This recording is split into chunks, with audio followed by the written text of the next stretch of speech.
Happy Battle of Winterfell Eve, Shat the Movies listeners. It's your old pal Gene Lyons here with a very important reminder. While Game of Thrones is in its final season, we will be covering it 3 nights a week with the Instacast every Sunday night, a deep dive every Tuesday, and the Small Counselor Listener Mail Show every Friday on our sister podcast, Shat on TV. That means that Big D, King B, and I are super busy and cannot devote the time it takes to put out Shat the Movies every week. But we don't want to leave you empty-handed, so for the next few weeks, we're releasing the best of Shat the Movies with hand-picked favorites from more than 100 movies we've covered.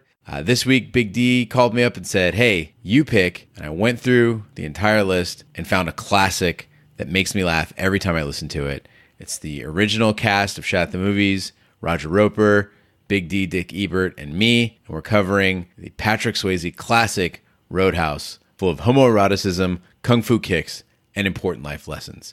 We hope you enjoy, and we'll see you soon. Thanks for listening. Remember when we first met John McClane? Argyle picked him up from the plane and took him down the Nakatomi Tower at the Christmas party.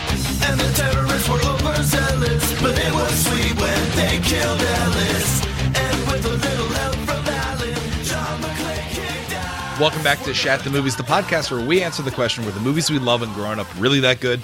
You ever caught yourself thinking, why don't they make movies like they used to?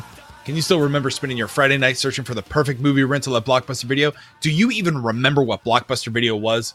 If you answered yes and this is the podcast for you, I am one of your 3 hosts, Roger Roper, and alongside me are my 2 co-hosts, Big D, Dick Ebert. Good evening. And Gene Miho Lyons. I used to fuck guys like you in prison. You caught me by surprise. I expected like Pain Don't Hurt or call Dalton. I was gonna do Pain Don't Hurt, and then I was like, you know what? I'm gonna do 2 takes. I'll do Pain Don't Hurt, but if the reaction is natural, and I used to fuck guys like in prison, we'll go with that one too. That's so good. All right, it's so good.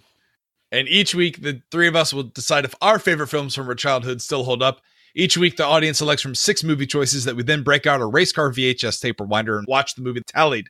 The highest number of votes at the end of each podcast, the 3 of us will provide you, the audience, with a number of wipes each movie would need to take to get off your respective butts. So, thank you so much for listening. If you haven't already, hit the subscribe button and share with a friend. It's how we help the podcast grow. You can also check out our sister podcast, Shat on TV, where we review television series such as Westworld, Taboo, American Gods, and Game of Thrones. You can find all the information over there at shatontv.com.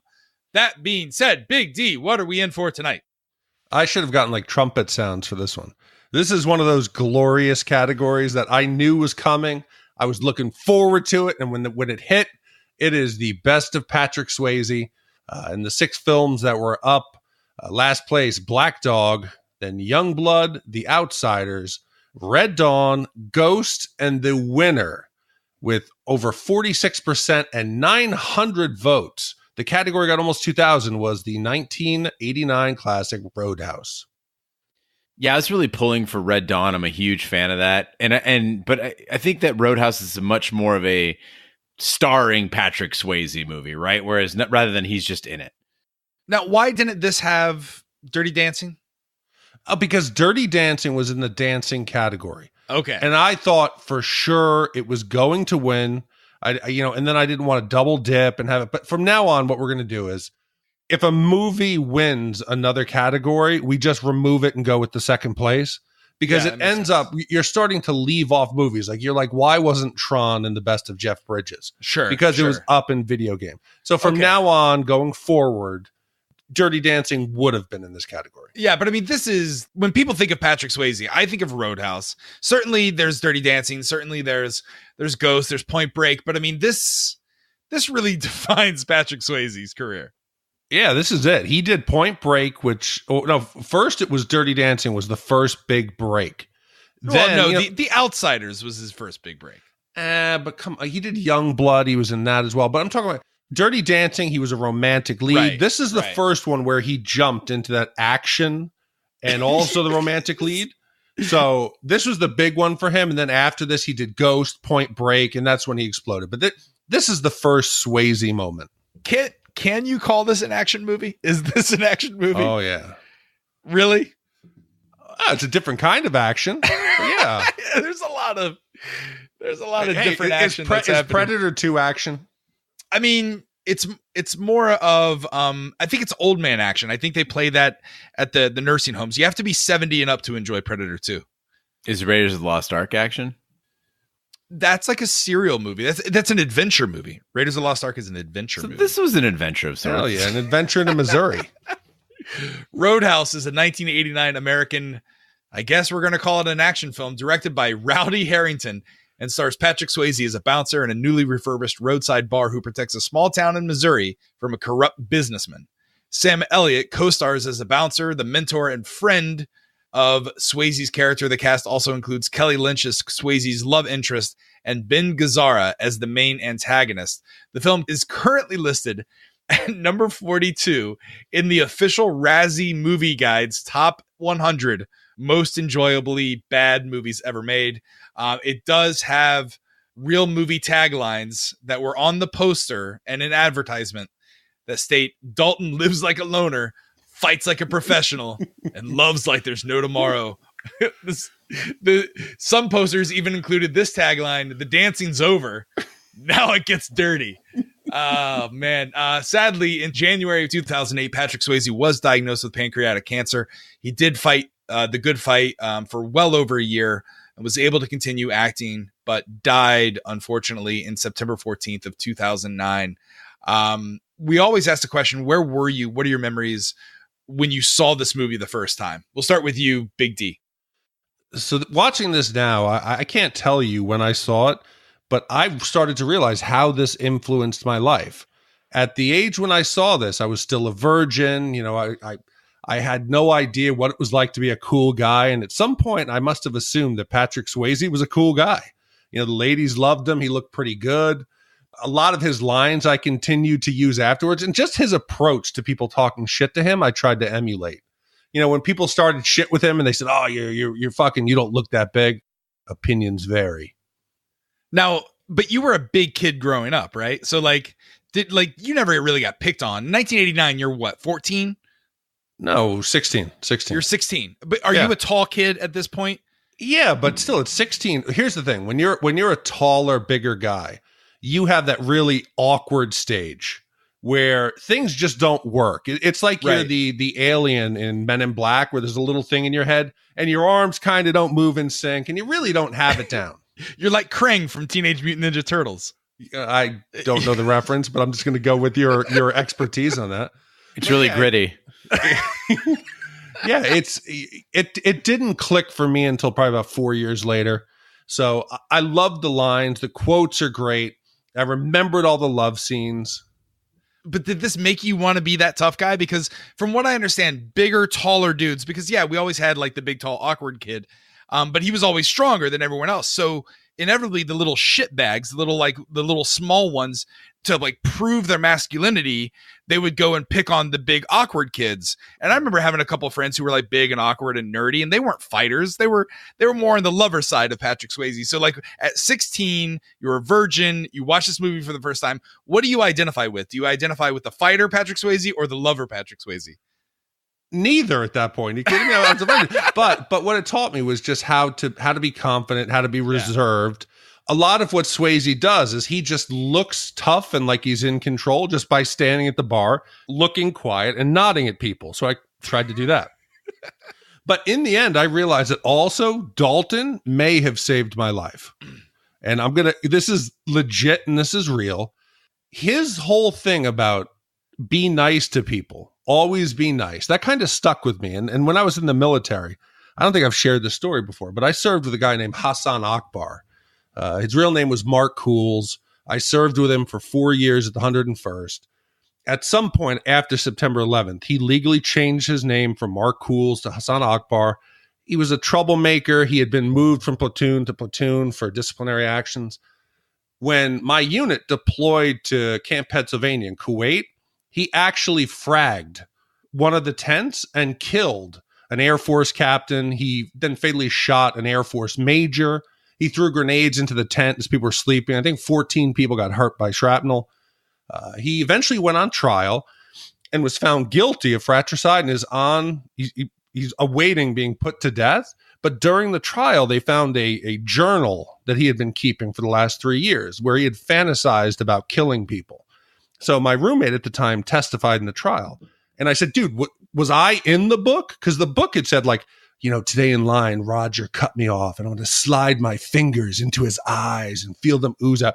It was deep, disturbing 7 serial killer shit where he had fantasized about killing people. And I said, was I in the book? And he goes, no, dude, you weren't in the book. Because I lived by Swayze's rule. Don't piss people off.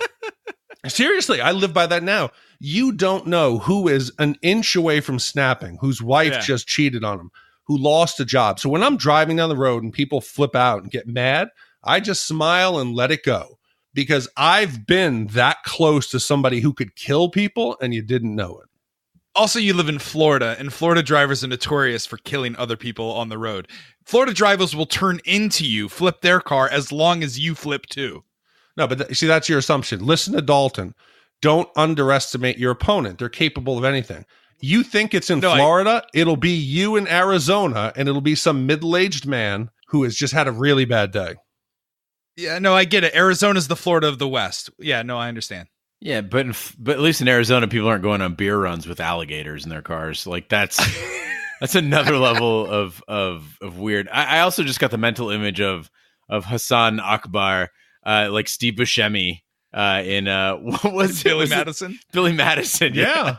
It was Billy Madison. Dude, that shit's real. So everybody out there, if somebody snaps at you, just smile and let them go, because you don't know who has bodies at home, who's capable of it. Because this dude was just a regular friend, and I dodged a bullet thanks to Dalton. Literally. Well, you talk about like what it means, when you were 16 and how it taught you a lesson. I had the opposite reaction to this movie. I was, at one point in my life, I had a stepbrother. I don't think I've ever shared this with you guys. You have a stepbrother? I had a stepbrother. So, I didn't know this. So Daddy Roper has been divorced 4 times. Is it 3 or 4? I don't know. I lost count after the 3rd. Anyway, his second wife, I still consider like my stepmother. Like they were married the longest.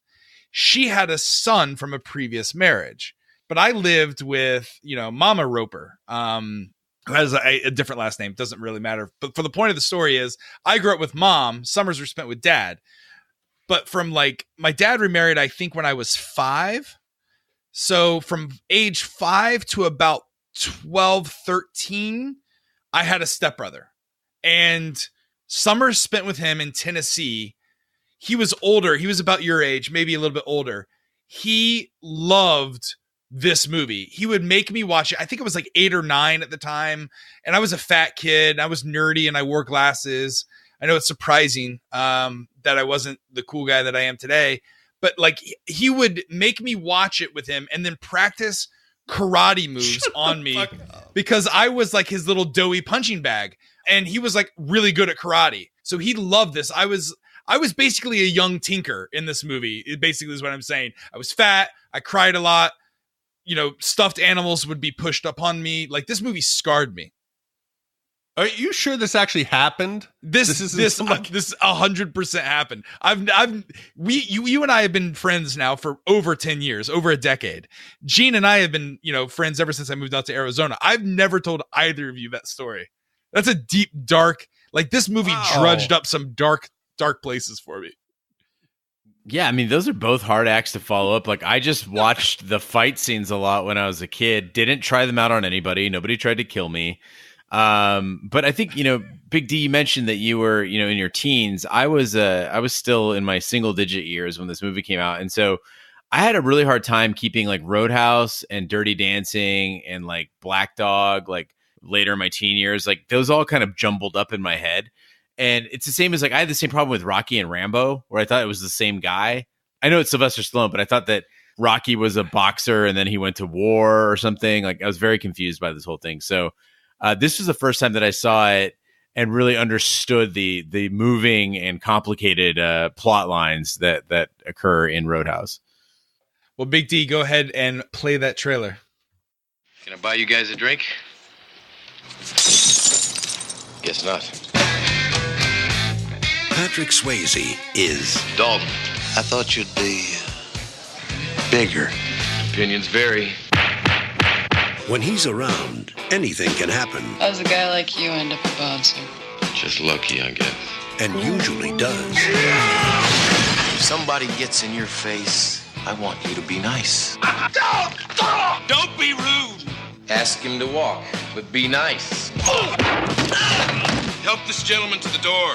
Until it's time to not be nice. So says the fighting philosopher. He may be hard to handle, I keep talking, you're gonna go off thinking I'm a nice guy. I know you're not a nice guy. but he's easy to like. What's the matter, Dalton? Don't you like women? Worst I ever had was wonderful. He's not what you'd expect, I thought you'd be bigger.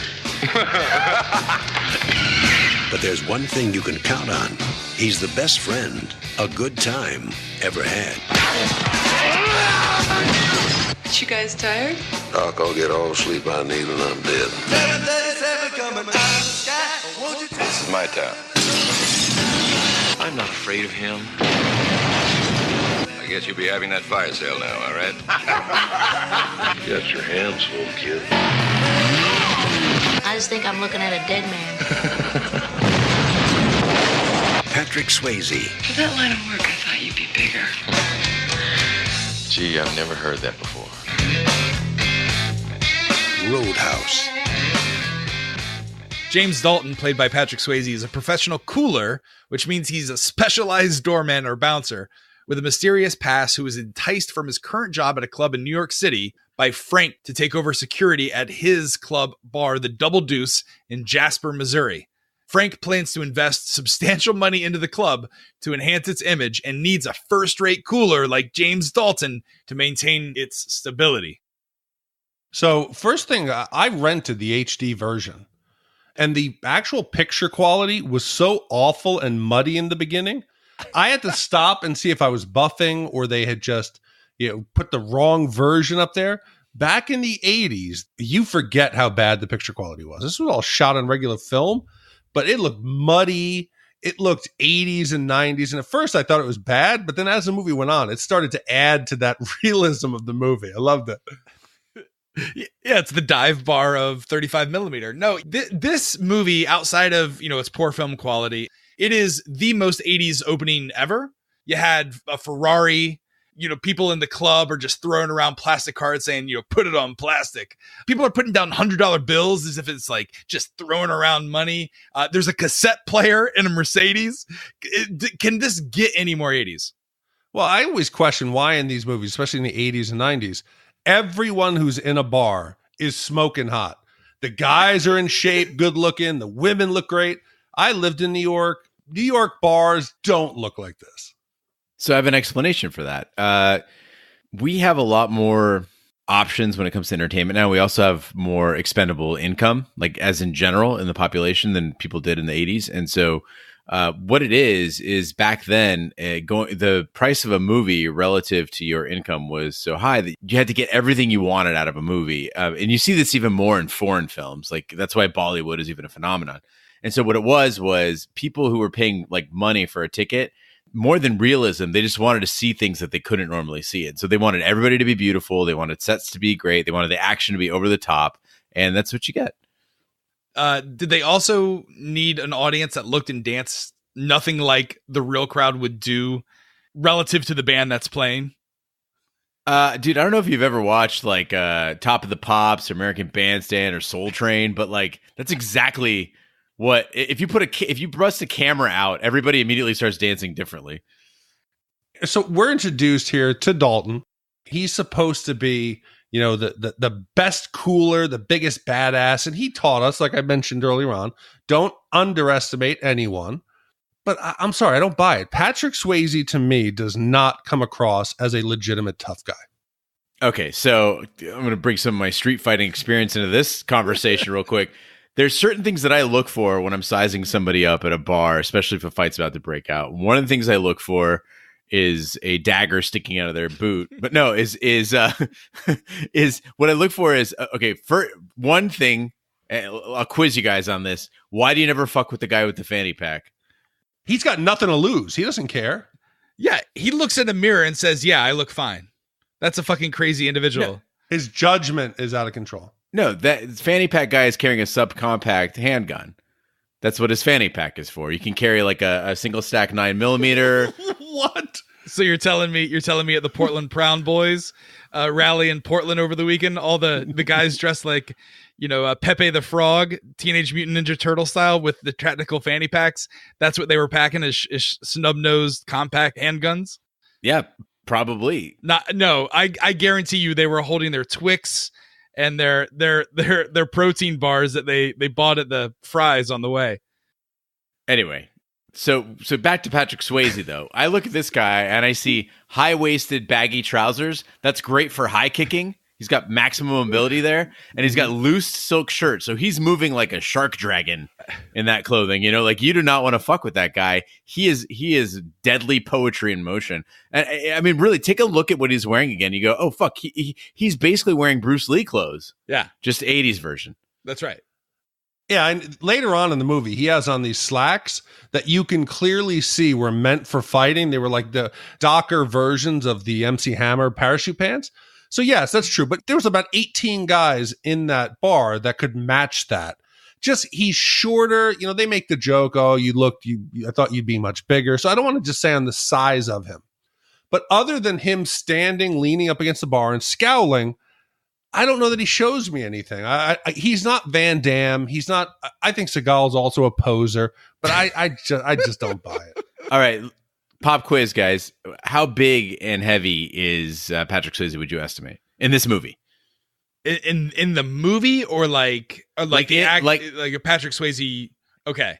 I believe Patrick Swayze is 5'8", and he's about he's $165. Okay, I would have said he's 5'6" and 178 pounds. No, he's way less than that. He has to be less than that. This is going to surprise both of you, but at the time of this movie being made, because I did look it up, Patrick Swayze was 5'11" and 180 pounds. Really? No, I don't buy that. I don't buy that. I think he's using Tom Cruise's PR guy. Yeah, there's some questionable stats going on. I got to check this. But dude, it led me to this question, okay? Because I would want to fight Dalton. I really would.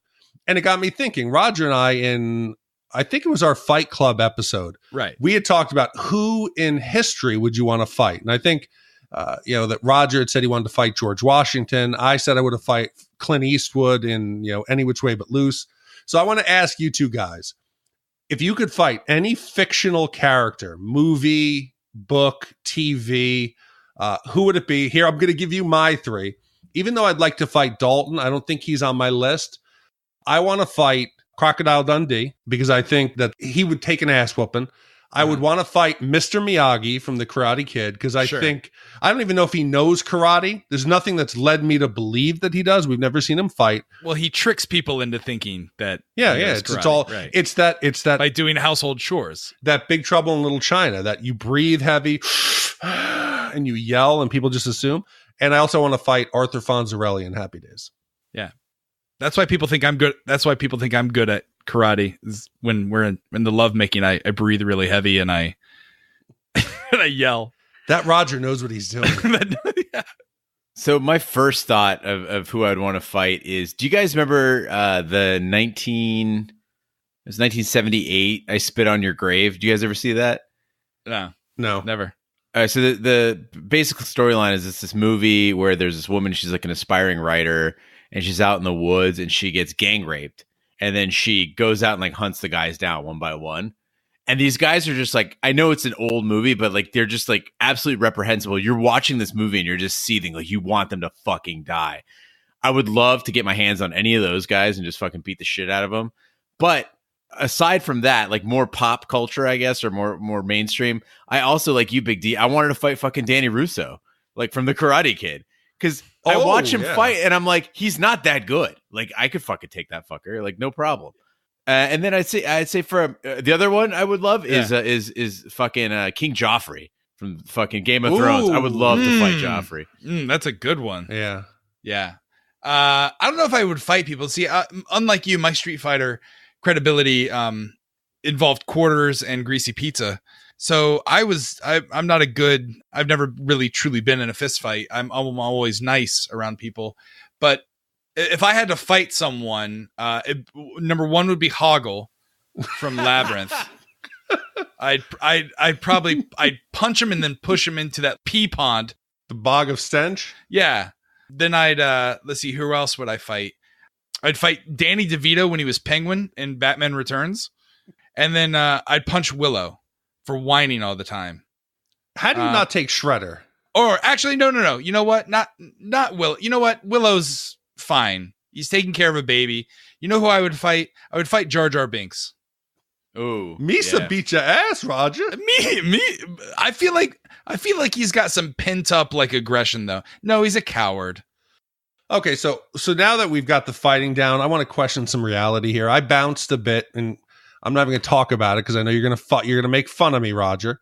So I just did the math, and it doesn't make sense to me. Okay, economically, it doesn't seem feasible, right? Sure. So he comes in. First, we're led to believe that, the world of coolers and bouncers, you're renowned nationwide, maybe worldwide.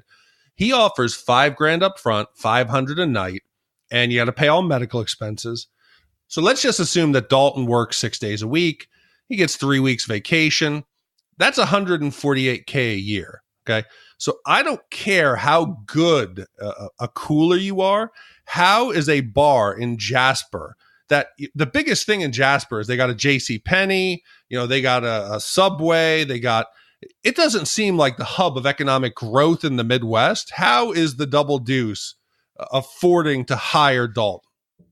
Well, number one, the real answer is I don't think they're expecting him to be there. It's more of he's like a contractor. He's like who's the guy that comes in from Bar Rescue? The real guy that yells. Isn't it something Tapper? Is that his name? Jake Tapper. Is it Jake Tapper? No, that's a CNN. Yeah, it's a CNN guy. Anyway, there's like this. He looks like a Vegas mob guy or a guy that would lose a lot of money in Vegas. He sweats all the time. John Taffer. That's him. Taffer. Yeah. That's what he's a Taffer. He's hired to come in, rescue the bar, train the staff, and then leave. So it's just like any contractor, any freelance work. Gene, you do a lot of freelance work. You have to set your prices high based upon the fact that you're going to have peaks and valleys. The bigger question here though is, where the fuck is Frank really getting all this money? Is this all a scheme? Like I feel like there's a whole backstory of where Frank really didn't have this money, or he had very limited funds. Because just look at the way he's running the bar. I mean, wouldn't you use some of your money for paint instead of just taking a Sharpie to, he like writes over for a good fuck call, and then it has a 555 number. If the educators are smart in Florida, instead of spending all that money in the boys' bathroom in Walker Middle School to paint over all the graffiti that happened there, they could have just used this method. I believe exactly what you're saying, Raj, about Frank, and it goes to reason because the way he looks at Dalton when he says, "I came into some money," he kind of has a grin, and then notice that there are no cops present at this place like ever. So most bars, if they have a serious security issue, and I've seen several bars like this in Ohio, California, they'll just hire off-duty cops because the off-duty cops are going to be armed, first of all, and secondly, they're connected. So It's a great way to bring security into your bar. And so the only reason you wouldn't hire off-duty cops, or in this case, never have cops show up until the very end of the movie, is that probably something dirty is going on at the Double Deuce. But what I don't understand is he goes out and hires a guy who were shown in the movie, people come from far away to attack. Like Dalton kind of has almost like a price on his head where people want to take him out. So I don't think he's bad for business. Well, you made me think of this, Gene. This might be a possibility. What if he is actually the villain? He's the big bad in this movie. He sees that he's second fiddle behind Brad Wesley. He brings in Dalton, knowing that Dalton's going to come into the Double Deuce. He's going to eventually, butt heads with Wesley. He'll eventually take out Wesley. And now all of a sudden, Tillman is the big dog in the city. Well, I kind of thought, or I remembered that Tillman was a bad guy. Like I thought there was a double crossing at the end where it turns out he is working for Wesley. That actually never happens. No, but remember his, and spoiler alert here, his fateful words as he fires that final shotgun blast. He says, "This town belongs to us." Yeah. Right. That's his gang you're seeing. They're muscling Oh, boys, we cracked this one. It's the birth of a militia. It's the birth of a mob. Right. Well, I mean, he is, to be fair, Frank is saving on medical costs, even though Dalton says you're going to cover all my medical costs, because we see Dalton fucking just stitching himself up. He's like the fucking Terminator in Terminator 2. Yeah, again, I know we're supposed to understand how tough Dalton is. He's stitching himself up after the first fight of the movie. But again, this got my mind wandering where I'm like, is he hiding from the cops? Like, why would he not? He's in New York. Like, why does he just go to a hospital like a normal person? It takes too much time. Well, in the 80s, you didn't want to go to a New York City public hospital. No, I mean, any chance that he's got to take his shirt off, and if he goes in there, the medical staff's going to hit on him. It's just probably time prohibitive. So that's why he does it. Well, arriving in Jasper, Dalton eventually takes lodging at a local farm owned by Emmett. Dalton is introduced to a local business magnate and next-door neighbor to the farm, Brad Wesley, who appears to have a stranglehold on the town. Dalton fires several unruly and corrupt Double Deuce employees, some of whom are connected with Wesley. After one particularly violent night, Dalton suffers a knife wound. As a result, he goes to the hospital for stitches, where he falls in love with Dr. Elizabeth Doc Clay, who's played by Kelly Lynch. So they start off with every single possible bar fight trope. And, I lived in Missouri for a short period in St. Roberts, to where the local city guide that gives you like the top 10 places to eat breakfast, Waffle House was number 2. It's the type of place where the families have plastic on their sofa, and the bars were very much like this. You had people dealing drugs. You had some people harassing waitresses. I never saw the chicken wire on the stage, but there was tons of underage drinking, tons of drunk perverts, a lot of Miller High Life bottles. And any time that a fight breaks out, you got broken chairs and tables. But the one thing I never saw in a bar was a guy trying to sell off his girlfriend or wife to let you suck on their breasts for $20. I never saw that. And then he just starts groping, like feeling for sand. It's like, you ever played the bags game at a bar? That's what he's doing with her breast. Yeah, he's playing cornhole. He's just like trying to feel the weight. I thought he was kneading pizza. Yeah, exactly. And then the guy who's the husband is like, "Well, are you gonna kiss him?" And the guy's like, "No." As he just keeps playing with the pizza dough, he's like, "I ain't got $20." And then a giant bar fight ensues. Yeah, but this is the thing, as you're thinking of how to rate this movie, the bar fights are fun. Like, they don't make sense, but they're just fun. There's tons of bottles breaking, chairs breaking, tables breaking, people grabbing boobs. There's naked ladies. There's like all sorts of goofiness going on. And for me, it's just a delight to just watch that high energy, raucous behavior. Yeah, but why is the bar constantly breaking out in fights when half the people there are bouncers? Well, because everybody's like on the take or fucking people in the storeroom. Like, they're not good bouncers. Well, I just don't understand how they're paying for that much staff. Well, you got the standard, movie bouncers. You got the big fat guy who doesn't look like he could fight. You got the young college kid who eager to learn. But the biggest dirtbag of them all is Steve. When Steve says, and this is the quote from Steve, "I get off at 2 and I'd love to get you off about 30 minutes later." I'm like, oh, gross. But as an employer, if you own the bar, you see what's going on. If Steve were to take a young lady into the back room, he's on his break, would you fire him for it? Yeah. I mean, you're not focused. I mean, that's he's on break. Would you fire somebody if he was outside smoking a cigarette? Well, first of all, you're not supposed to be having sex on company property, regardless if it's a bar. Although I will say that there were some times at Planet Hollywood that there was a lot of sexual misconduct at Planet Hollywood on Lake Buena Vista. I'll just leave it at that. There's a lot of stories. Yeah, I mean, I don't think you fire. I mean, look, I know a lot of people who work at bars, and this is pretty normal. Bars and restaurants, everybody's banging everybody. It's not. I don't think it's a really big deal. I certainly wouldn't fire somebody. I'd be like, cool, man. Like, way to go, Steve. I think it's great. I mean, really, does Dalton have a leg to stand on? Like, the first thing he does when he meets somebody he likes, like, why don't you stop by the bar? Yeah. And I don't get it. Why was Steve completely naked, but the girl just had her like dress pulled up? What did Steve do? Hey, come back here. I'm going to disrobe. You mind just bending over them boxes? I got a theory on that one. So when you're showing people having sex and they're supposed to be sexy, right? in film. On a woman, you can show her boobs, but on a dude, all you can show is his ass, right? Right. So I think they wanted Steve's physique to be on display, so at least he had some sexuality to share with the scene. Made the screen sizzle a little more. Well, all right. So you talked, Big D, you talked about the chicken wire in front of the band. Now, it says in the credits that the band, I guess, is played by the Jeff Healey Band. I had no idea who the Jeff Healey Band was. And I wrote down in my notes, did anyone else think the lead singer of the Deuce Bar was super creepy because of the way that like he would look at Dalton and like he was like very close to Dalton, like walking with him all the time. I was like, why is Jeff so fucking close? And then like, why is Patrick Swayze's character sneaking up on him? And like, what is their relationship here?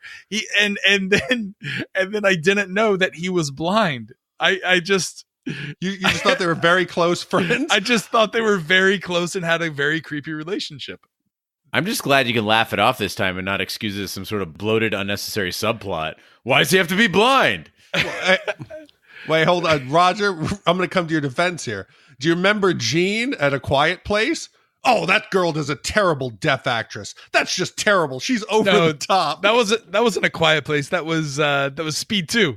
No. Oh, it was Speed 2. You're right. You're right. Yeah, Jean didn't like her deaf performance.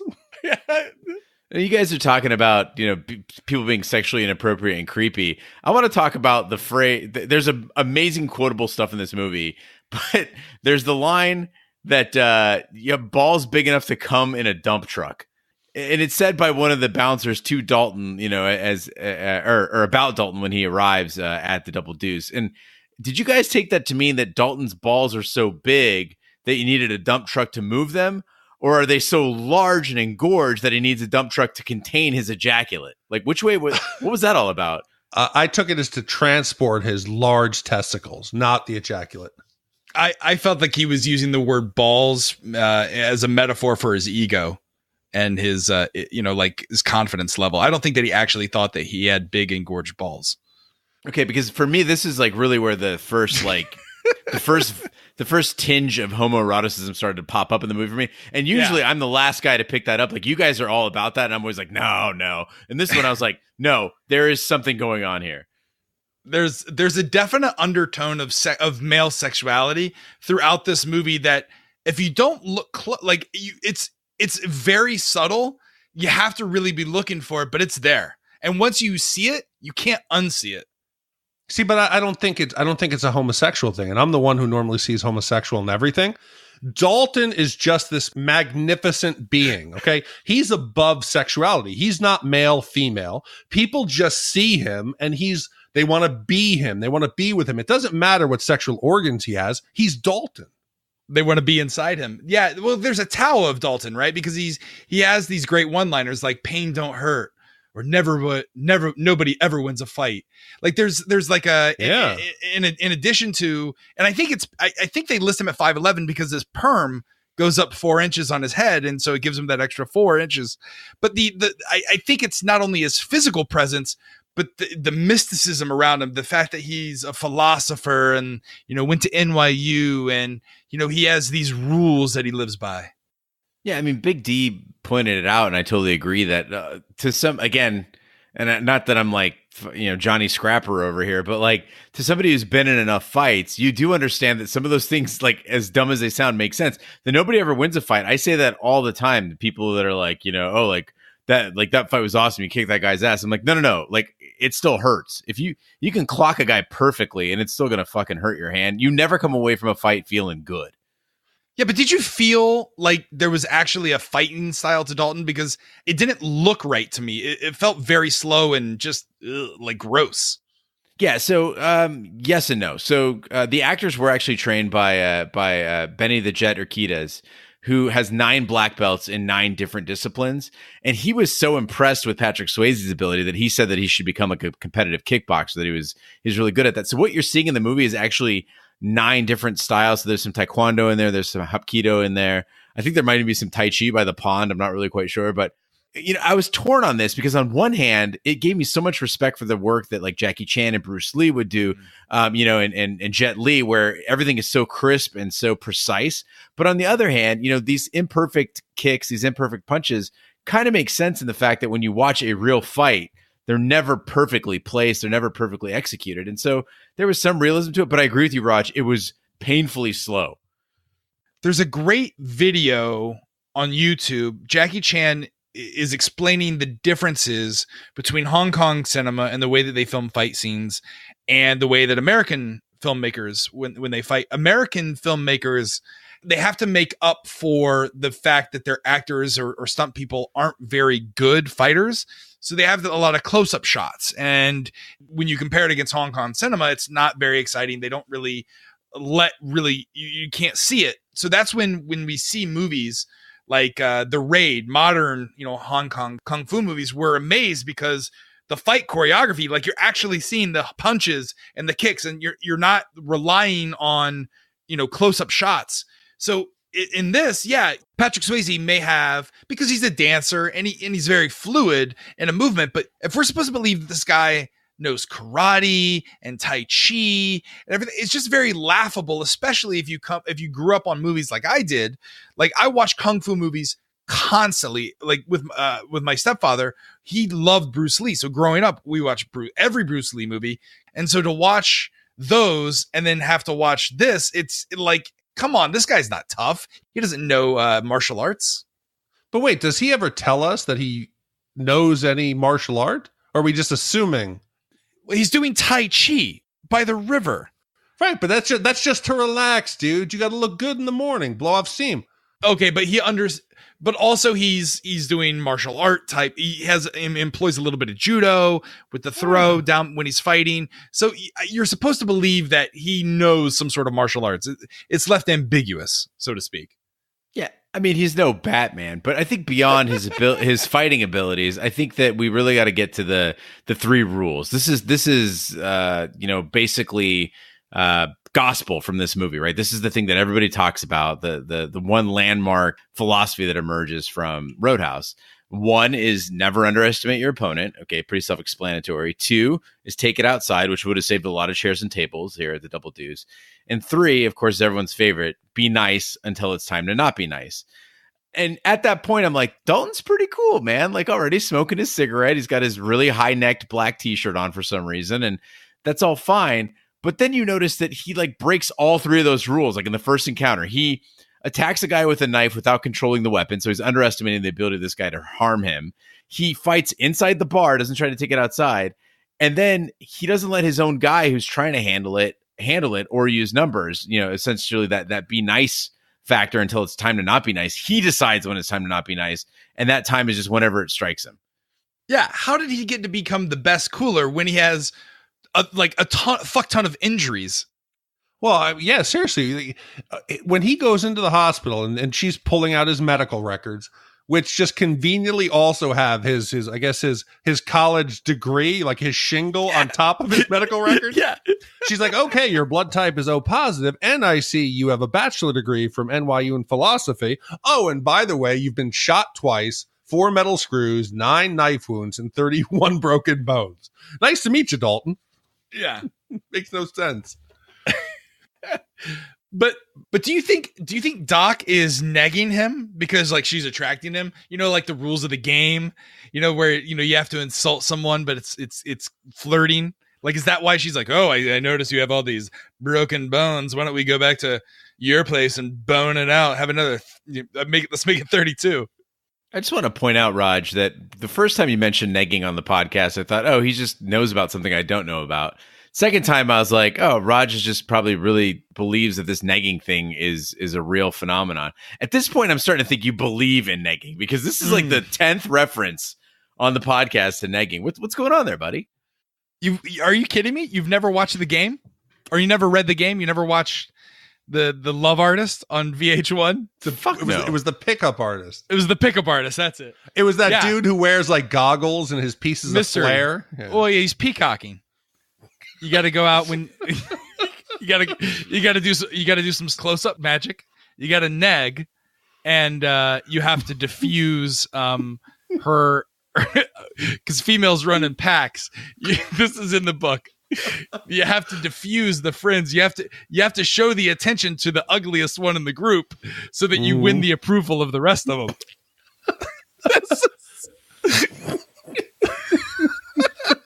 And you diffuse the situation with magic. Like you nag and then you do some magic.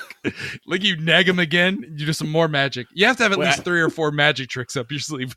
I just need to know. Did you actually read this book? Yes, he did. He did. I read it from front to back in like a day.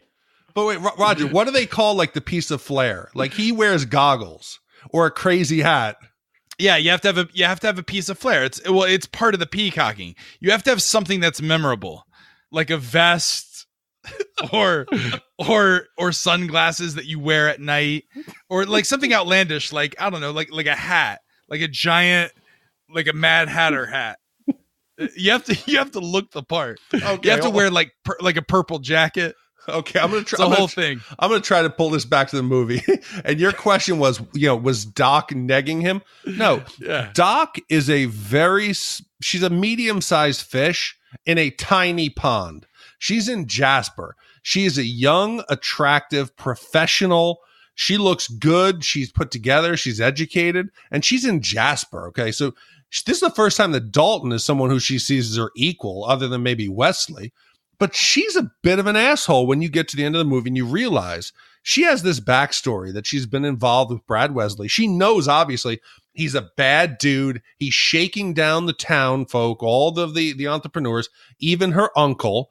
And she used to date him. She knows where he lives. So when she goes to Dalton's barn, his little love shack, it's a bit of a dick move that she decides to bang him on the roof of the bar right across the lake from where her ex-boyfriend, crazy killer, lives. Was she trying to provoke the bloodshed? Well, like, do you think she was only dating Wesley for money? Or do you believe that, like, oh, he's probably a good guy. Look at this nice guy. He's all in the community. Or do you think that she just goes for the bad boys, which is why she has the attraction for Dalton? Yeah, it's a bad boys. It has to be. I think I think you're onto something. I think it's not only is she attracted to the bad boys, but she's also all about having that revenge sex. That sex scene, not only is it, on the roof in front of, and you see just Wesley like pacing back and forth, like on a swing, just staring at him. But can we talk about that creepy sex session that they had like before they went out to the roof? Dalton, I guess, invites her back over, which how much of a badass do you have to be able to bring someone back to your farm bunkhouse in the barn and fuck them like, next to the hay? I don't know. In the middle of I guess in the summer. Yeah. In the middle of the summer. Ugh. In Kansas. Ugh. Or in Missouri, whatever. It's the same. Right in Roger, _Roper at Chat in the Movies. No. I don't think that scene was romantic at all. No, it wasn't romantic. Like you see Patrick Swayze like move up on her and then like he pins her and like, I don't know if it was the actress was playing this way or not. She looks like she's frightened. Like, who is this guy making a move on me? Pushes her all the way back to the fireplace. And then he like creepily moves his hands up to her face. And then like they do like this, like, what's the Reiki? Is it Reiki where you don't place your hands on someone else, but you hover them over and you're supposed to transfer energy? Like, I felt like that's what he was doing. He was doing some sort of sex goddess move. And then she just starts like feasting for his pants and like immediately pulls him down. And then they're having sex with their clothes on. It's like the opposite of what you see in the Steve storage room. Well, no, it starts off, and I thought it was going really well because he's restrained. He kind of holds back. They don't kiss. She wants to kiss. And then Otis Redding comes on, These Arms of Mine. And that song, I love. You turn that shit up. That is one of those up there with some Marvin Gaye if you want to get romantic. But that song was also in, what was it? What's the dancing one? Dirty Dancing. This is the one when he first has sex with Jennifer Grey. Yeah. Does it spontaneously start exactly at the beginning of the song on the radio?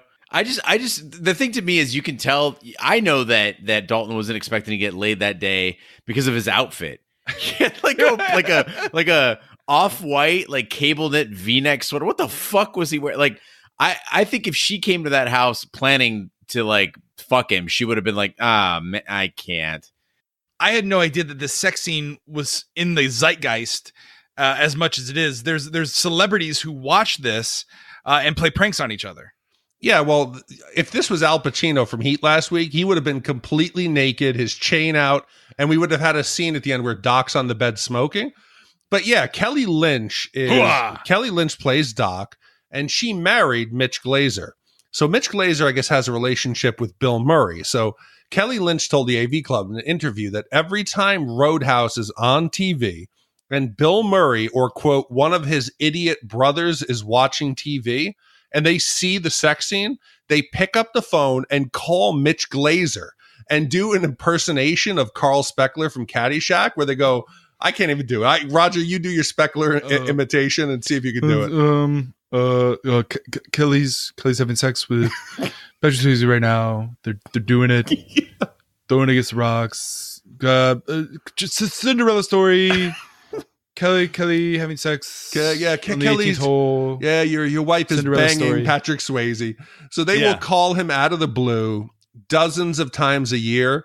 So it's nice to see that this movie has lived on, not only in popular culture, but also in the, Kelly and Mitch's personal life. Well, Wesley summons Dalton to his home with an ulterior motive.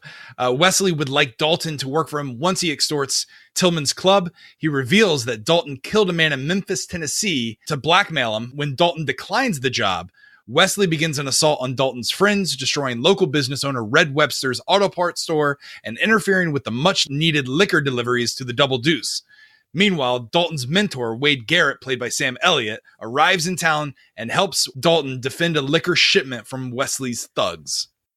So at first, while watching this movie, I was thinking, like, these are the least dastardly henchmen I've ever seen. Like, you don't even really see the auto parts, the initial auto parts, like, intimidation, like them shaking him down. It's just like a mess, and he just kind of like Red's like mopping it up, like, oh, that was awful. And I'm like, instead of the sex scene, maybe if you would have showed us the fucking up Red's place, I would have been like, make us hate them a little bit. Game of Thrones does a great job of that, work on that. But then I thought, okay, actually, the movie is kind of lighthearted in a weird way, despite people getting their throats torn out. And maybe that was intentional. Like, they don't want to make it too heavy.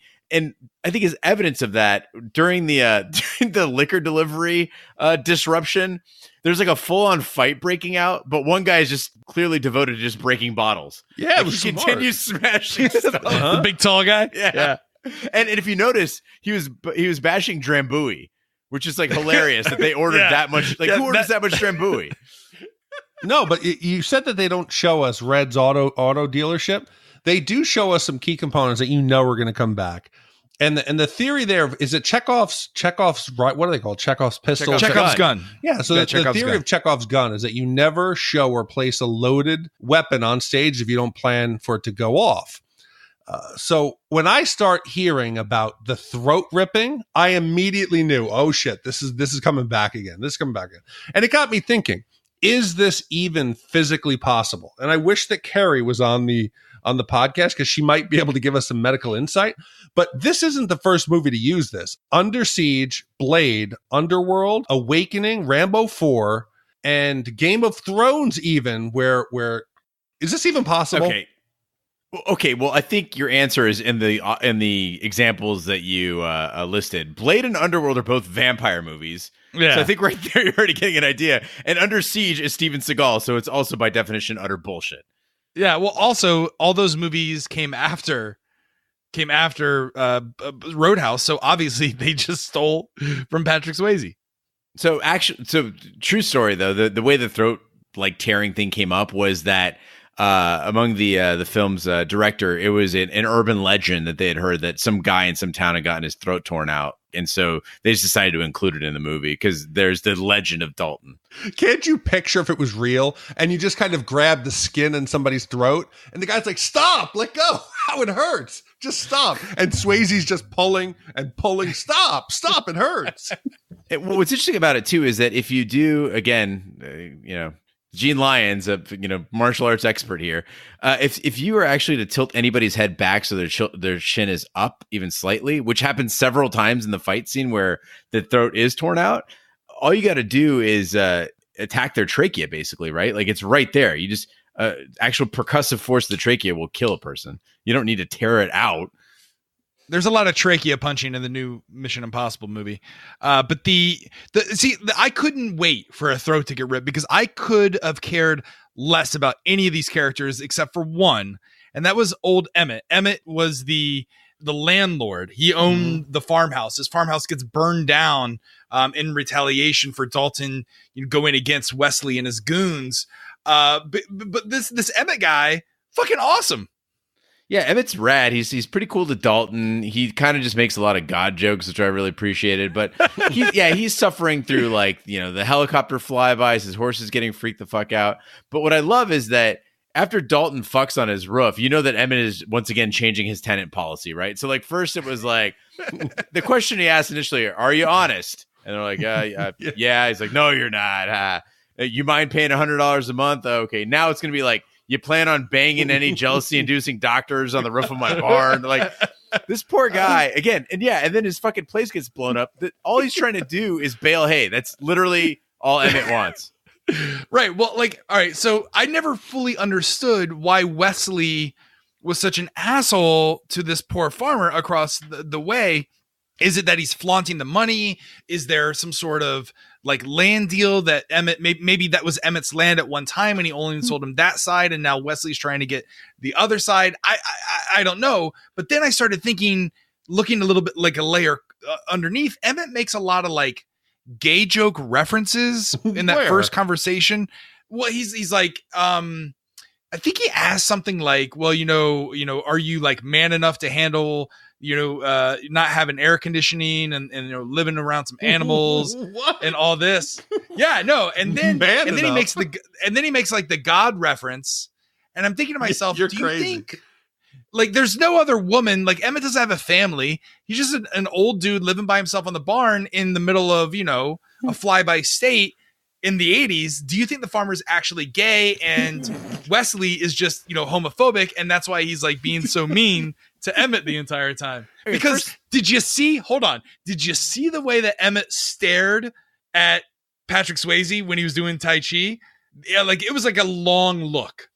Yeah, you've got this Missouri farmer who sees a guy from New York show up and start doing Tai Chi on his pond. I'd be staring too. I'd be like, what the hell? What in the world? But this is the first time I say it, Roger. You're crazy. You're seeing something here that doesn't exist. Emmett is an awesome character. Emmett looked lovingly at Patrick Swayze Dalton's just glistening body down by the river. Well, we all looked at him that way. Just wearing nothing but gray sweatpants. Yeah, Emmett was a good dude. You know who else was looking lovingly at one of the characters? Gene Lyons looking at Sam Elliot. Hell yeah. Sam Elliot is a beautiful man at any age, but here we see him in his prime. He's playing the old guy, the old mentor, but I thought he looked just every bit as good as Patrick Swayze. So what was interesting is, again, talking about how much I enjoy this movie, even though it doesn't quite click as a martial arts flick or an action flick. Sam Elliot and Patrick Swayze are, I'll say it, they're pretty terrible at fight choreography, Sam Elliott in particular, but they're so damn charming. They were in that car together and Sam Elliott's looking out of the hole in the windshield. And I was just like, he's so cool. And he's so cool that he comments on Doc's ass. He dances with her and then he's like, it's dangerous to have an ass like that on something with so much brains. Or what he says, yeah. And Patrick, it's a very misogynistic say. It's like, what is a smart girl like you doing with a body like that? That's basically but look, I dig what Gene's saying, and I agree. Originally, Doc was cast as Annette Bening, and they fired her because there was no chemistry between Patrick Swayze and her. That scene where it's the night after, where they've been partying all the way till dawn, and they're dancing in the breakfast place. They seemed like genuine friends who had been hanging out. There was a chemistry there that gave the movie an extra charm, and it worked. If you don't have that, I didn't take Sam as Wade as trying to pick her up. It was a genuine guy relationship. And when they're sitting in the car and the doctor walks out of the hospital and he goes, "Damn it, I knew it." That was so real. Sorry, I pulled up the exact quote. That gal's got entirely too many brains to have an ass like that. See that? Wait, that's not misogynistic. If he's it is. Hold on, he's illiterate. He can't even form a correct sentence. That done butt look really good. My two brains. That doesn't matter. That means women with brains are ugly. That's what he's saying. No. Let me tell you how that is. So when I'm sizing up a lady, okay, If she's beautiful, like she's a knockout, but she's not too bright, I don't consider her that dangerous. If she's incredibly intelligent but not that attractive, I don't consider her dangerous. When she's got a body and she's intelligent, now you're fucked. That's danger. That's a risk. Yeah, and she's manipulating her new boyfriend to have sex with her on a roof across the river from her psychotic ex. That's dangerous too. And she's got radioactive powered hairspray. That's dangerous too. Well, Dalton allows Wesley and his men entrance into the club that night. However, Wesley deploys Jimmy, a violent ex-con, to start a brawl with the Double Deuce bouncers. After a brief skirmish with Dalton, Wesley calls an end to the fight and leaves the club. The next day, car dealership owner Pete Strudemeyer becomes Wesley's next victim when he also refuses to pay his extortion fee, as the goons demolish the dealership and crush 4 station wagons in the showroom with his monster truck. Dalton and his friends look on with contempt. Okay, I want to take this one chronologically because there's a lot to cover, but I want to start with Jimmy. So Jimmy, played by Marshall Teague, who goes on to have a vast career in Star Trek Voyager, and he also did, I think it was Babylon 5 and some other stuff. But anyway, so he was in Armageddon too. So Jimmy is basically the bad guy answer to Dalton that Wesley trots out there. And he comes in the middle of the dance floor at the Double Deuce and he starts twirling this pool cue. And the movie switches gears. And I think this is the mistake that they make. The movie switches gears from fun bar brawls to like some sort of a Bruce Lee thing where all the guys surround him and they come and they attack one by one. And here's the thing is I don't understand why nobody in this movie, except for Jimmy, has the sense to fucking use a weapon. So he pulls out the pool cue and everybody's just like, well, we got bare hands. Let's just go after him. And also, none of them protect their heads. Jimmy's the only one who protects it. He's really the best fighter in this whole movie. Yeah, but what about when he decides to pole vault over the fat bouncer on the ground with the pool cue and then does like some somersault to land on the stage? Yeah, all of this is happening while, a really hot blonde. I think she's the hottest of all the blondes in the movie. She's doing a whole full striptease. Why are you going to start a bar fight in the middle of this beautiful event that's happening right in front of you? Yeah. Also, again, here we go with Dalton not following his own advice. Be nice until it's time to not be nice. All you have to do is give her clothes back and say, "Hey, listen, honey, like, no, you can't be doing that. You gotta leave if you're gonna be taking your clothes off." He says, "If you're gonna have a pet, you got to keep her on a leash." Yeah. And then she gets off stage and she gives him like a big tongue kiss, and he partially pulls away. But I was expecting Doc to walk in on that moment and see that. But this group of henchmen, they're really not that bright, right?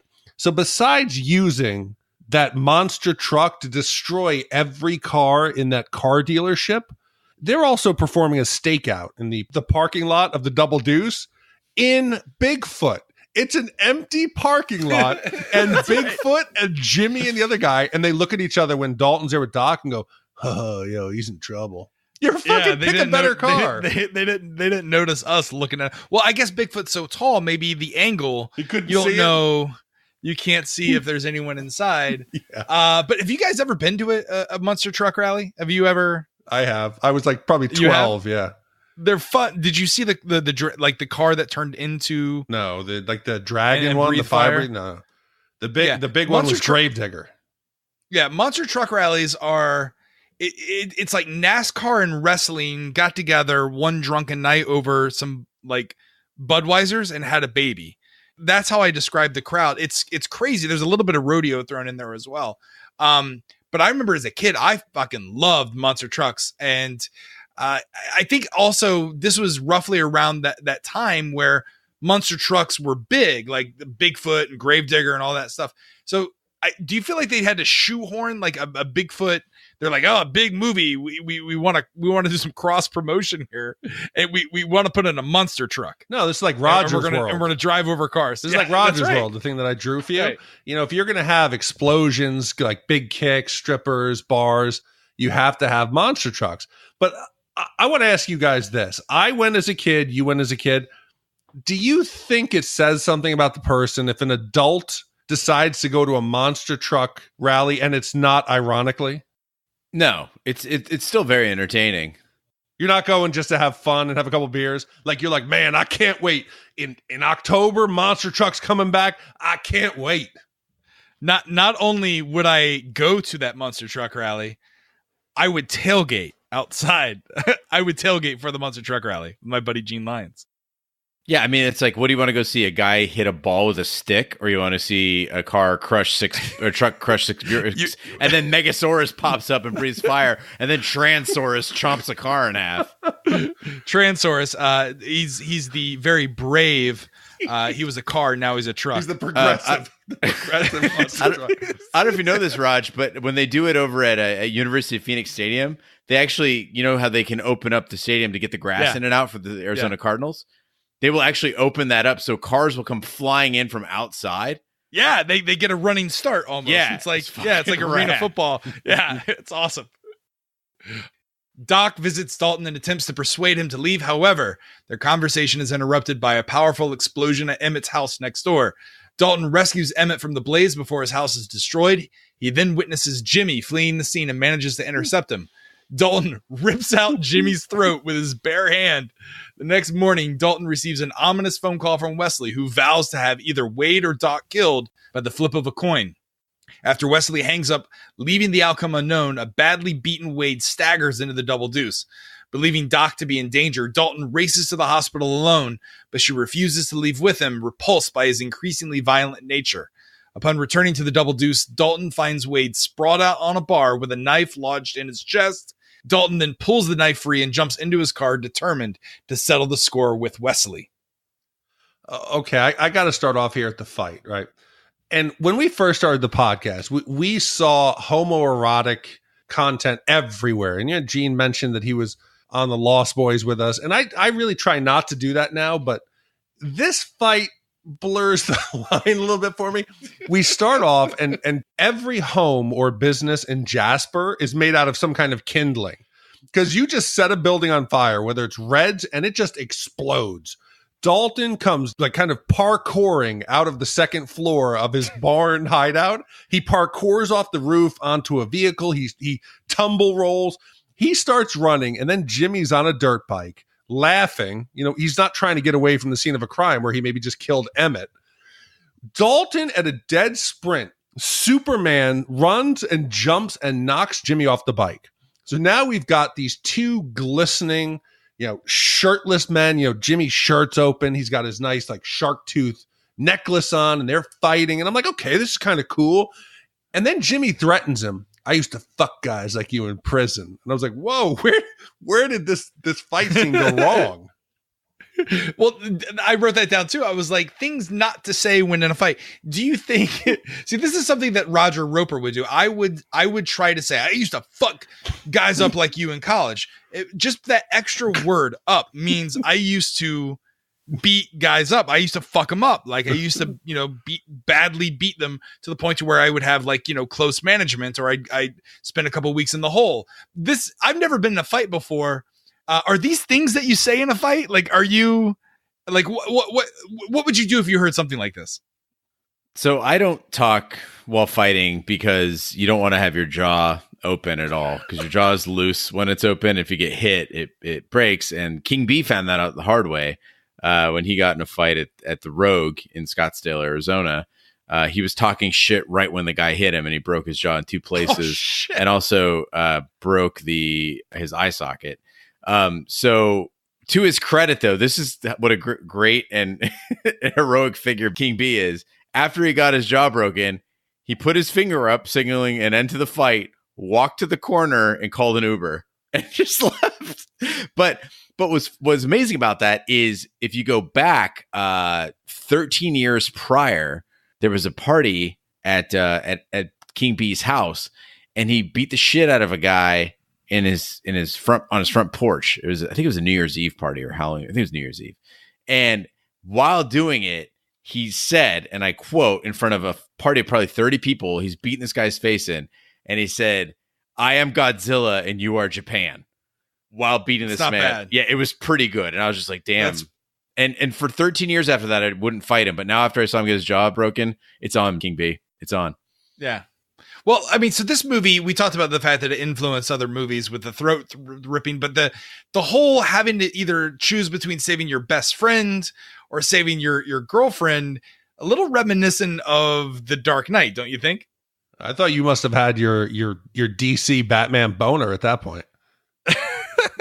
Yeah. I mean, this is, like, I love you, Harvey. Obviously, I love you, Harvey. Oh, yeah. And then he sends him to the wrong place, right? But this is the slowest fight sequence ever. We already talked about how bad the choreography are. Yeah, I got a counterpoint there, Raj. You in your notes you listed this as the slowest fight sequence ever, and I'm like, and you say that you've seen a lot of like kung fu and action movies, but I want to point our listeners to 3 movies that are way worse than this one. Like, go watch these after watching Roadhouse, and you'll be thankful for the fight choreography in Roadhouse. One of them is called Ninja Silent Assassin. This movie has like sword play, but the ninjas all spend most of their time running at each other and just clashing their swords. They all have headbands that say ninja on them. It is painfully slow. You can tell that they probably dubbed over the audio and these guys were talking to each other through their masks. Like, okay, now we're going to go right hand. Okay, now we're going to go left hand. It is terrible. There's also Black Belt Jones, which was one of the dudes that was in Bruce Lee, I think, Enter the Dragon. He got his own. He was in Enter the Dragon, right? Yeah. Yeah, he got his own movie, and it was terrible. The fight scenes were absolutely awful. And then, did you guys ever hear of Jim Cotta? Yeah, Jim Cotta. Uh-huh. Yeah, Jim Cotta was where they were like, hey, this guy is a gymnast. Yeah. Let's see how much ass he can kick while doing gymnastics. There's literally a scene where he fights the guys while on a pommel horse. I was going to say the pommel horse. Fucking so bad. So I want to say, Raj, I want you to recalibrate. Hold on though. All right, let me pose this question to you. The ninja martial arts styling of Dalton in Roadhouse or Teenage Mutant Ninja Turtles 1989, who has the better fight sequences? Oh, I'll watch Teenage Mutant Ninja Turtles all day over this. I think they have better. I think they fight better. I think the fighting choreography of who was the kid, the young kid, the Asian kid that played the turtles and doing the fighting. Eddie Hung or something like that, right? That's so racist. Christ. Eddie, I think it's Eddie Hung. You're racist. I'm pretty sure it's Eddie Hung. Look that up. Eddie Hung. Actor. Yeah, type Eddie Hung. I bet you're going to get something other than karate movies. Action in Teenage. Wasn't he the brother of Guy Hungus from Log Jammin'? You talking about Ernie Reyes Jr.? Ernie Reyes Jr. Eddie Hung. Eddie Hung. I think Eddie Hung is another martial artist. All right. Okay, I'm gonna pull us back to the movie here. So I was caught by surprise by Wade's death. They give us the old bait and switch. You think that they just beat up Wade and he's gonna be okay. He comes back. He's murdered. But Dalton's got to be the dumbest fucking guy in the world. He's supposed to be this proficient bouncer. He's a philosophy major from NYU. He's a smart guy. He finds his friend murdered in cold blood on the bar of the place that he works. His bright move is to roll him over and slowly extract the murder weapon from his chest, leaving his... and granted, the police have not shown up in the entire movie yet, so maybe he thinks he's safe. But this isn't the brightest move because in real world, all that they have to do now is Wesley has to call the police and say, hey, guess what? Dalton just murdered the other bouncer. And he goes to jail. Yeah, that's supposing there is actually police in this movie at all. So police do show up. And again, it's another deep theory. I think we got 4 like really deep conspiracy theories about Roadhouse. And I think one of them is that the police only respond to gunfire. And so that's why nobody uses guns in this town. Because you note that the first time you see a gun, because the whole movie I'm going, why doesn't the bouncer have a gun? Why doesn't the bar owner have a gun? Why doesn't like the worst guy in the movie have a gun? Nobody has a gun.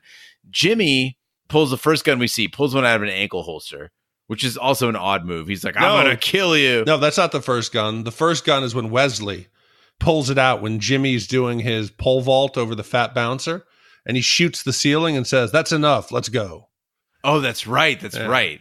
So Jimmy's got the second gun. Uh-huh. But after Wesley pulls the gun, Jimmy pulls the gun. Now everybody's got a gun. Everybody's got a gun. But so I think what happens is that it takes gunfire for the police to show up. And again, that would make sense. That's why not everybody's carrying a gun in this town. Right. It turns into a Quentin Tarantino film in the third act. Dalton dispatches each of Wesley's henchmen, eventually coming face to face with Wesley. Dalton gains the upper hand in their fight, not before getting shot by Wesley and prepares to finish Wesley in the same brutal manner as Jimmy by ripping his throat out, but decides against it. As Dalton releases him and walks off, Wesley seizes the opportunity to reach for yet another gun, but is promptly shot to death by Red, Emmett, Stratenmeyer, and Tillman. They stash the weapons away prior to the arrival of the law enforcement and proceed, along with the surviving henchmen, to corroborate each other's innocence, with the implication that what happened in Wesley's house will remain a secret. The final scene finds Dalton and Doc enjoying each other's company in a swimming hole, suggesting that they do get together, and Dalton remains in town for good. End movie. Okay, so here's my only slight issue with the movie is they didn't do a good job of transitioning from cooler bouncer to ninja assassin, right? His skill set involves getting drunk people out of a loud club. That's what he's good at. It's not infiltrating a compound, rigging an automobile to explode and to breach the perimeter of some kind of some enemy lair. But he turns from bouncer to ninja assassin. He flips over the car.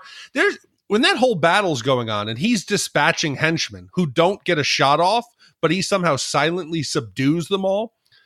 The knife gets thrown in the air. He catches it by the handle, stabs a guy, turns around and whips it and kills the bartender on the second floor. I was like, where did this turn into, like, Ninja Gaiden? Yeah, not only does Dalton not know how to do action like this, the movie doesn't know how to do action like this. There's a scene, that exact scene that you're talking about, Big D. A guy pulls a shotgun. Dalton kicks it. First of all, he waits patiently behind the guy for the guy to turn around. The guy turns around. Dalton kicks it, which, by the way, if you're getting attacked by a gun, kicking it is about the worst thing you can do. And that's what Dalton does in every scene. You have no control over the weapon. You're still, it's got a line on you. You're going to get shot, especially a shotgun. So he kicks it. Then the guy goes to the ground. He then pulls a knife out of his boot, gets up, and now the shotgun is gone. Dalton doesn't have the shotgun. So I'm wondering, did he throw it all the way to the second floor, like thinking he got rid of it, and then the bartender was up there and he's like, oh, thanks for the shotgun? Because then the bartender upstairs has it, and then he gets hit by the knife. So I'm kind of, I don't know. The whole thing's a mess. I think that they're trying to change gears here, and they failed miserably. Are you talking, did this happen before or after Wesley starts throwing African spears? Before. This is before. Okay, you mean like the Jason 3D movie with the spear gun? Yeah, that was this is the one. This is pretty bad. But Dalton finally, he we've seen him use the throat rip, right? And the final fight, Dalton pins down Wesley and he like pulls back like, ooh, and he's got the claw ready to go. And Wesley is, concerned. And this goes on for 19 seconds. As Dalton's thinking about it, and the camera's going in and out till finally, Dalton decides not to do it, even though this is the man who just killed his best friend, right? And he works at a job where he kicks the shit out of people. He just murdered probably 5 or 6 other people in the room. Why does he stop and not do the throat rip? Well, I think he sense or he sees Doc, because Doc shows up right as he's about to do it, and I think we're supposed to believe that his love and affection for this woman, like he doesn't want to ruin it for her. If she's concerned about his violent tendencies, he just killed 5 people. He threw a knife into somebody. He just gutted somebody else. That's right. And where was Doc? Right. Was she in Wesley's bedroom? Like, what was she doing up there? Exactly. She was up there provoking Wesley, talking shit about Dalton. Also, when the police show up, they're like, well, we only have one method of an investigation, and that's eyewitness testimony. Never mind the entire, the floor would be littered with gun shells. They would have all this CSI evidence. I mean, I mean, again, it's 1989. It's before the OJ murders. So, I mean, I guess this is just how police work was done. Yeah, and this is the thing about this movie is that I appreciate it when it's trying to be fun, but sometimes it stumbles when it's trying to be funny. It doesn't really know what it's trying to be. And I think a prime example of that is the whole polar bear thing, right? So Tinker's got his, he's got his 45 and he's coming around the corner and all of a sudden he sees a polar bear coming at him, which is clearly not alive. He fires at it. It falls on him. And then they keep pushing this polar bear gig for like the next, 2 minutes of the movie. Yeah. Well, Tinker, the fat guy, like at the end of the movie, he's so surprised he lives. The polar bear, I guess, just incapacitates him. But then when the police are there, he comes out and he's like, I guess, bewildered, or maybe has a concussion. He's like, a polar bear fell on top of me. And I halfway expected all the crew members, all the actors, all the characters to just like all at once in unison just throw their head back in laughter. You know, like an old sitcom, like, oh, there goes Tinker again with the polar bears. Yeah, Raj, it had a very Dukes of Hazzard feel to it. Like everyone's gonna be like, but I got to take this to a dark place. If you're the town folk, you've just committed cold-blooded murder. All of you just decided to agree to have a pact to murder this man. You have to kill Tinker. You can't let him survive because Tinker's eventually going to let it slip. The next time a polar bear falls on him, he's going to be like, hey, guess what? Red and the rest of the people in town, they shot Mr. Wesley. You got to kill him. Well, yeah, I mean, you don't see Tinker at the end. So, I mean, he's, you know, you have to assume they buried his body somewhere out there. But I don't know. But the ending is fucked up, right? I want to break it down. Definitely. Because it happened so quick, okay? So now you had Wesley go down like Scarface in that slow motion. As he takes like 8 shotgun blasts to the chest, he finally dies. So now it looks like it's obviously a little time later. Dalton has decided to stay in town. He is skinny dipping in the lake. He's about to have sex. If you look in the background there's poor Cody. He's sitting on the banks of the lake playing the guitar. This dude is blind. He's not deaf. He's going to hear you having sex right next to him. That's disrespectful. And what the hell? Did you just get over Wade's death that quick? And concealing, Wesley's group murder? What kind of ending was this? So, Raj, at this point, did you realize that Cody was blind, or did you still think he was just some creepy watching. Dude? I thought he was some creepy dude just watching Patrick Swayze bang Doc. He's writing a song about it. Well, now's the time, the podcast where we break out our shat meters and give you our wipe scores. If you've never listened to the podcast before, 5 Wipes is a terrible movie. It's the equivalent of using the bathroom at the Double Deuce. It's basically taking a Double Deuce. 0 Wipes is a perfect movie. It's like going to the bathroom at the bandstand and wiping your ass with $100 bill and there not being any poop on it. And then you use it to buy a drink. So that's how our wipe score goes. We'll start with you, Gene. We haven't started with you in a while, so we'll start with you. How many wipes do you give Roadhouse? All right. Well, Roadhouse, I think we've established, is not a perfect movie, but I had a lot of fun watching it. It is just, that's the key word about this movie for me, is fun. It had great 80s boobs. We've seen a lot of boobs in these 80s movies that were not so great. These were all prime, as Dave Chappelle would say, great New York boobs. Yeah, great boobs. This was a quintessential 80s boobs movie. Like there's a scene where you introduced Sam Elliot. There's boobs in the background. There's G-strings. It's definitely happening. Yeah, so it's got the boobs going for it. It's infinitely quotable. Lots of fun fight scenes. Just those great bar fights with breaking glass, people going through furniture. I love that shit. Swayze and Elliot were absolutely charming. Loved every second they were. And Swayze in the scenes where they actually played it down a little bit and he actually did some acting, you can see that the talent is there. Like he is fully capable of pulling off these scenes in one-on-one dialogue and when he's delivering even small soliloquies. He's got the talent there. But then it turned into Commando. And Commando, if you remember, was great to watch because Schwarzenegger is just a great action star, right? Whether he's running across things and blowing up pottery or, hacking people to death, it's much better to watch. Swayze is out of his element. Everybody in this movie is out of their element during that end, 10 minutes. None of these guys had the chops to pull it off. So for me, it's a lot of fun, but it does have its flaws. 2 wipes. Big D, how many wipes do you give Roadhouse? So I was thinking about this. What do we describe this as? We want to see how do movies hold up, right? I think this movie holds up super well to what it originally was. This is crazy. No, listen. This came out, I think, the same weekend as Lethal Weapon 2. This was that type of over-the-top action fun. Yes, the movie's about 2 minutes long, but I honestly believe that Roadhouse is a masterpiece, okay? It practically invented the concept of a good, bad movie. Even the Razzies have it on there as the top 100, good movies or movies that you enjoy. And I think it's fun. It's enjoyable. I think it's professionally executed. The actors have charisma. The fighting style was entertaining. There's some hiccups in it. In the end, kind of feels tonally a little bit off, but it was fun, man. You look around at all the current pop culture references to this. Mystery Theater 3000, The Crow, this is his favorite movie. You love The Family Guy. Every time that Peter punctuates a fight, what does he turn to the camera and say? Roadhouse. This movie is still relevant today. It is fun. Yes, it's misogynistic. Yes, it could never be made today. There's some homophobic undertones, but it is so true and enjoyable, and I think it holds up just like it did in 89. I think I got to agree with Gene. This is a better than average movie, so it's a 2-wipe. You guys are crazy. By the way, there was talks of a reboot. So, by the way, there's a Roadhouse 2. It does not have Patrick Swayze. It has who is the singer? Eddie Hung. Yeah, Eddie Hung. No, he played the lead singer in That Thing You Do. It's like Schlereth or whatever his name is. Mark Schlereth? Maybe that's a football analyst from ESPN. Like I know.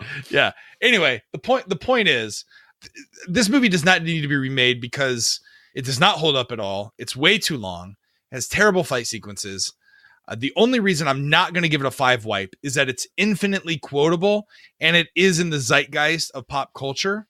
But overall, it's a pretty dumb movie. And I don't blame Patrick Swayze because I think Patrick Swayze is trying. I blame everyone else who made this movie. The director is the worst. I don't know if he ever made a movie after this, but he could not direct, and it is a bad movie.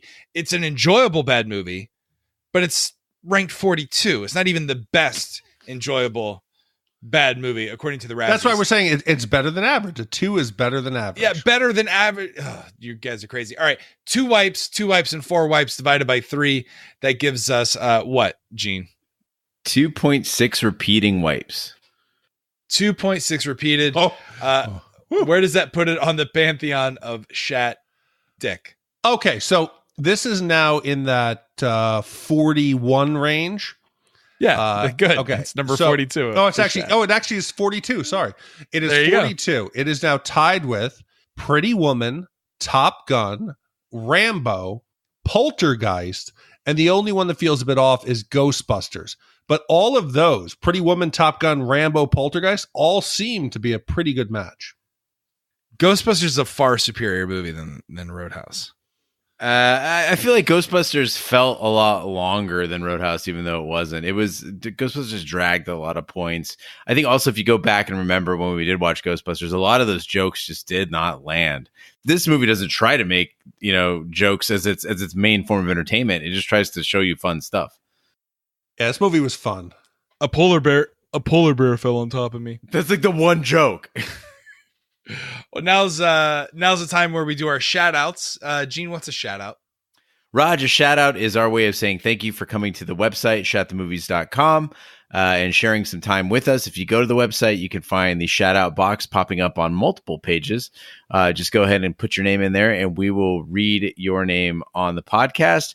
This week's shout outs go out to Ian, who is married by Big D, Brock Lee from Lick Skillet, Tennessee, Mo from Mexico, Chris Snellgrovia, Grime Tyson, Dean from Lake Macquarie, Australia, Matt Cornforth, Brockery-san, sons of bitches, David W. John, Brockery-son, David W. They got me. They finally got me. David W. Johnson, Joe Hogan in England, Grace Sparks, Sandy, survivor of 80s hair perms, Branch, Spiker, Francisco, Scott, Joshua, Gabe, John B. and Nate Dogg, and Matt Axel Foley, our good friend. Thanks, everyone, for your shout-outs. We'll have more for you next week. So, again, if you'd like to hear your name on the podcast, go to shatthemovies.com, put your name in the shout-out box, and we will get to you next week. Dick, what is the next movie category that we're in store for? Well, first, before we do that, we actually have a voicemail correction here. And and it's an old one, and I just want to sneak it in here quick, and it's in reference to The Big Lebowski. Guys, I just finished listening to The Big Lebowski podcast. I've never heard y'all mess up before, but this one time, y'all slipped up. The nihilists don't work. for the Big Lebowski. The nihilist worked for Bunny. She owed money all over town. Walter's always correct. Go back and check it out. The nihilist worked for Bunny. See y'all. Love the show. Yeah, the nihilist did work for Bunny. I don't think we ever said that to the contrary. Yeah, I think you guys, you definitely did. You got to go back and listen to it. Yeah, I said the nihilist. I said the nihilist did it because I thought they were in on it, but in fact they're trying to defraud Lebowski of his money. Right. So my bad. Good catch. And as far as next week, like I said, that this was a week I'd been looking forward to. Next week is the big one for me personally. It is natural disasters, and the contestants were Dante's Peak, Volcano, Armageddon, Deep Impact, Outbreak, and Alive. And this is going to be a great week for everyone involved, except for maybe Roger. Big D, you'll be also excited to know that I have seen, out of all those, I've only seen Outbreak. Oh, okay. Then you're in for a treat. Yeah, if you stick around to the end of the podcast, if you stick around to the end of the podcast, we're going to play the trailer for the upcoming movie. That concludes this week's episode of Shat the Movies. Be sure to follow us everywhere on social media and share with a friend. We're everywhere, including Twitter, Snapchat, and Instagram. Just follow the handle at Shat the Movies. Our Facebook page is Shat the Movies Podcast. Our website, where you can vote on upcoming movies that we have to watch, is shatthemovies.com. There you can also find links to support the podcast as well. We're trying to find a great way to commission podcasts or give you a fast pass. So be on the lookout for that. But if you want to donate, there's a couple donation links there. Our email address is host@shatthemovies.com, where you can suggest movie categories and titles. We're everywhere fine podcasts can be found, including iTunes, Google Play, Stitcher, and YouTube. Be sure to subscribe. And if you stop by any of those, be sure to leave a 5-star review. That really helps the podcast grow. You can also check out, again, our sister podcast, Shat on TV, where we review television series such as Westworld, Taboo, American Gods, and Game of Thrones. You can find all the information there on the website, shatontv.com. On behalf of my co-host, Big D, Dick Ebert, and Gene Lyons, I'm Roger Roper. Be sure to join us next week for this movie. Thank you so much for listening. Take care. Good night and good luck. Little Richard, me and you, man. You know what I'm saying? We going to the top, baby. Big time.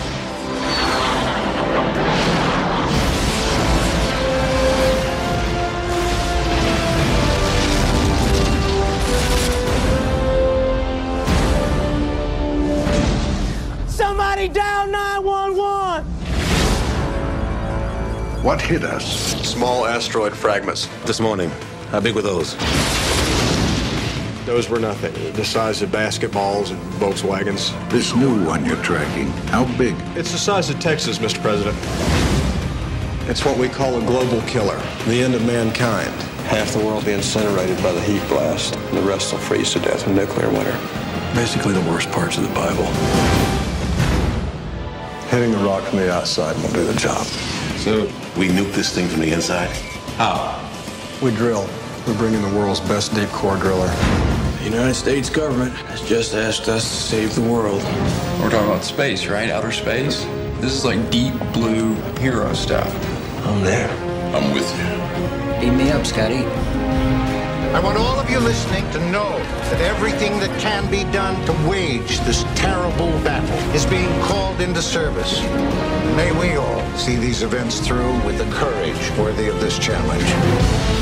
All right, flight directors, I want the go, no, go for launch. Booster, go flight. GMC, go flight. Hey, Harry, you know we're sitting on 4 million pounds of fuel, one nuclear weapon, and a thing that has 200,000 moving parts built by the lowest bidder.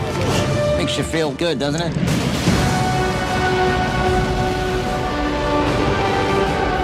We're going. Okay, gentlemen. You're warriors up there. You're already heroes. Just sit back and enjoy the ride. The dreams of an entire planet are focused on the 14 brave souls traveling into the heavens. Astronauts, welcome to space. It's about time. I haven't flown up in about an hour. I'd start praying about it right now. Listen, this is a kick-ass ride. Touchstone Pictures presents Bruce Willis, Billy Bob Thornton, Liv Tyler, Ben Affleck, Will Patton, and Steve Buscemi. Just hold on! Go back for the other team! Matt, get in!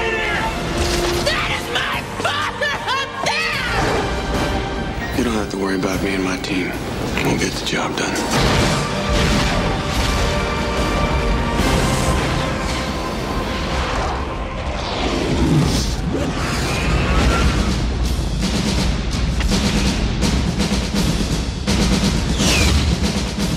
A Jerry Bruckheimer production, directed by Michael Bay.